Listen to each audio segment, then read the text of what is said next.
Et c'est avec une écrasante majorité que le Parlement européen a adopté ce 12 février 2019 le nouvel accord de pêche entre le Maroc et l'Union européenne. Ce vote découle d'un long processus de négociation, de validation juridique et de consultation politique entre le Maroc et l'Union européenne. Le nouvel accord de pêche, adopté à 415 voix pour 189 contre 49 abstentions sur 653 députés présents à la plénière, couvre la zone de pêche et qui s'étend du parallèle 35 au nord au parallèle 20 au sud, soit de Cap Spartel à Cap Blanc au sud de la ville de Dakhla. Il précise, entre autres, les zones de pêche et les conditions d'accès pour la flotte européenne avec une augmentation de la contrepartie financière qui passera du moyen annuel de 40 milliards d'euros à 52 milliards d'euros.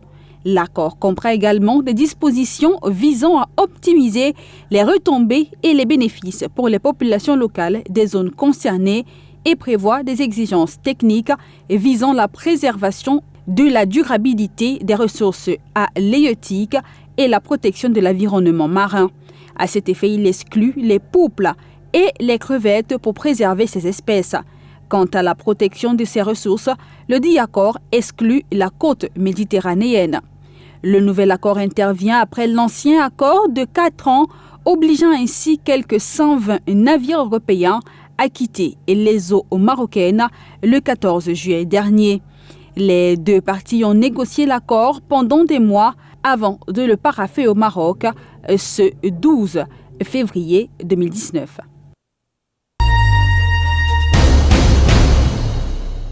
Dans le cadre des visites organisées depuis quelques semaines par les Gabon Special Economic Zone, celle de ce 13 février est revenue aux hommes de Dieu qui ont visité tour à tour le port autonome, puis la zone économique de Coq en vue de s'imprégner des réalités internes de ces structures.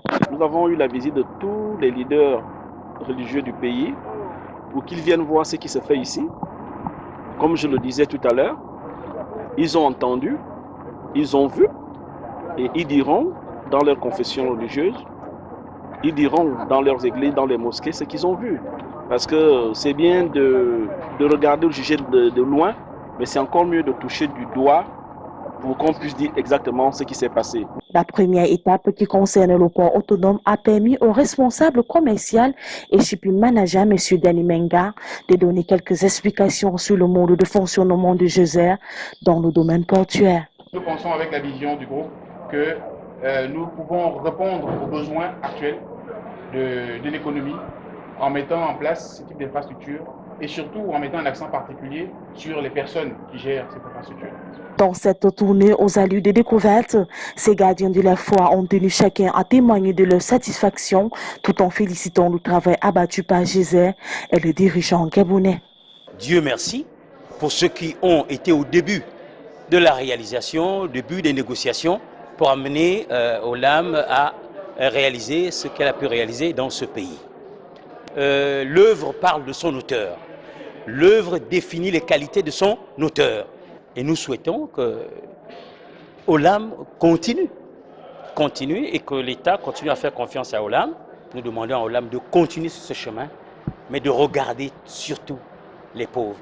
Les projets Olam, ce n'est pas des projets de maquette, ce sont des projets que l'on peut toucher du doigt, que l'on peut voir et que chacun d'entre nous peut apprécier et évaluer ce qui est fait et ce qui reste à faire. La visite de ce jour vient s'ajouter à la longue liste des différentes catégories sociales qui ont déjà séjourné, ce qui laisse croire que les activités de GESER seront de mieux en mieux connues sur le plan national.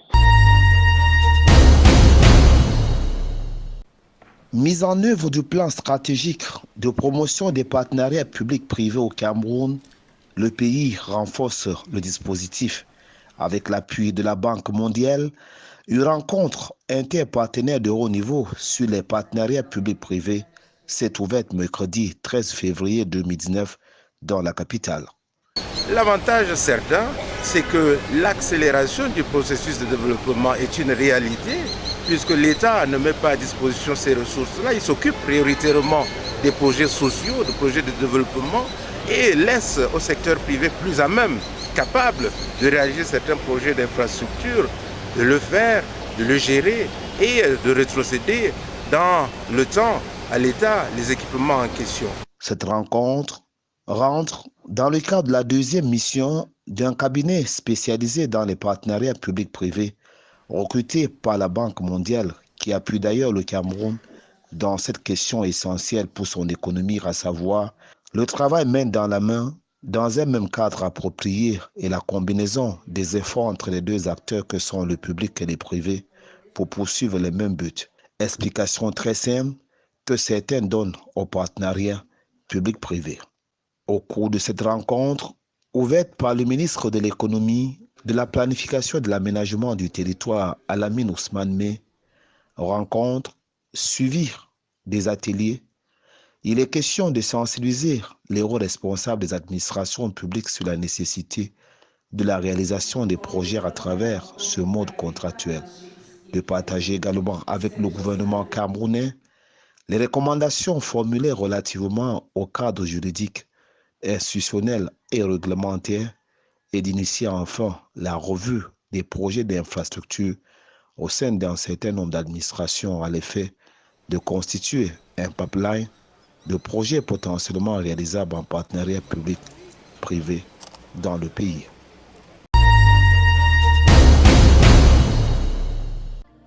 La médecine sportive, cette branche très importante de la médecine et qui est quelque peu délaissée, va connaître le 14 et 15 mars 2019 au Cameroun un important séminaire international organisé sur le sol camerounais. Avec ce grand rendez-vous, le Cameroun entre donc ainsi au panthéon des pays africains qui magnifient cette discipline sportive qu'est la médecine sportive sans laquelle aucune performance n'est alors possible.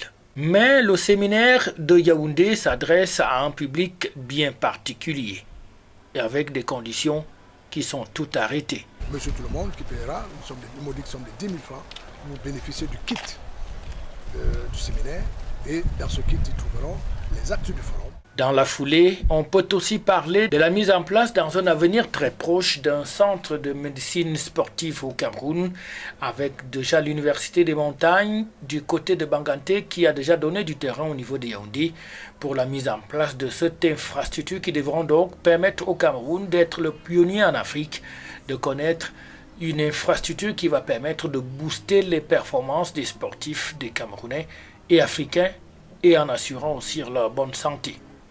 Le docteur Bissou Maop, qui est donc le pionnier en la matière, est au cœur de cette organisation, lui qui appelle donc les pouvoirs publics à donner plus de moyens pour asseoir une véritable culture de la médecine sportive au Cameroun et en Afrique.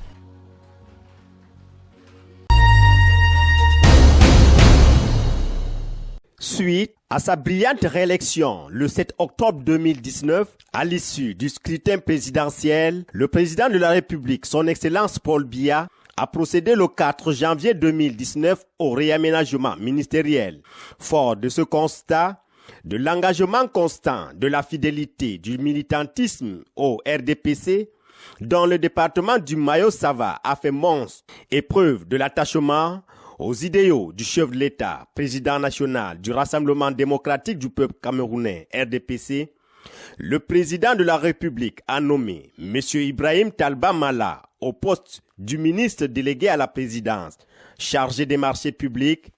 C'est la raison pour le Mayo-Sava d'organiser une série de meetings de remerciements le 7 février à Tokombéré, le 9 à Kolofata et ensuite un méga meeting à Mora le 10 février 2019. L'esplanade de la permanence du parti RDPC du Mayo-Sava Nord servait de cadre pour cette grande mobilisation de toutes les sections RDPC du Mayo-Sava, des membres du gouvernement, des autorités administratives, des élus locaux, militants et sympathisants du parti. Ensuite, de nombreuses populations. Cette très grande mobilisation se justifie également par cette fierté et joie des fils et filles du Mayo-Sava et particulièrement de l'arrondissement de Mora qui, 49 ans après, le ministre Talba Mala Oumaté vient, Ibrahim, Talba Mala, fils du défunt, ministre qui a officié pendant plusieurs années aux côtés du comité central comme levier de l'organisation des campagnes électorales de toutes les échéances, dont les victoires ont été toujours éclatantes dans le Mayo-Saba.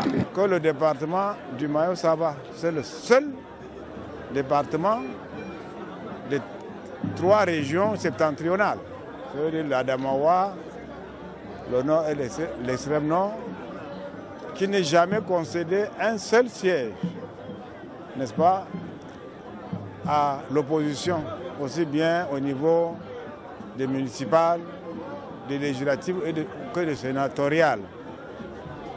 Et nous avons invité nos militants à garder cette position, à la consolider.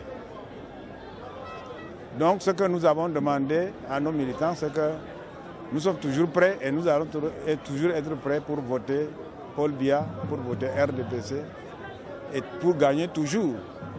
Parce que nous sommes un et nous n'avons qu'une parole. Nous l'avons donnée depuis l'accession au pouvoir du chef de l'État. Et nous ne la retirons pas, quelles que soient les contingences, quels que soient les problèmes que nous rencontrons. Nous sommes avec lui, nous sommes à ses côtés, nous sommes derrière lui aussi et nous l'accompagnons. Le Parlement espagnol a rejeté ce 13 février 2019 le projet de budget préparé par le gouvernement de Pedro Sánchez au pouvoir depuis 8 mois. Un vote qui pourrait le contraindre à convoquer des élections anticipées. L'issue du vote ne faisait guère de doute, les indépendantistes catalans ayant annoncé qu'ils voteraient contre le projet de loi des finances. Sur 350 députés, 191 ont voté des amendements représentés notamment par le Parti populaire, les libéraux, les Ciudadanos et les 2 partis indépendantistes catalans. À la tête d'un gouvernement minoritaire, le socialiste Sánchez avait promis à son arrivée au pouvoir de convoquer rapidement des élections avant de changer d'avis et de décider de présenter un budget pour tenter de se maintenir au pouvoir jusqu'à la fin de la législature en 2020. Ce projet renforce la probabilité d'élections législatives anticipées et sans doute le 14 ou le 28 avril prochain selon les sources gouvernementales.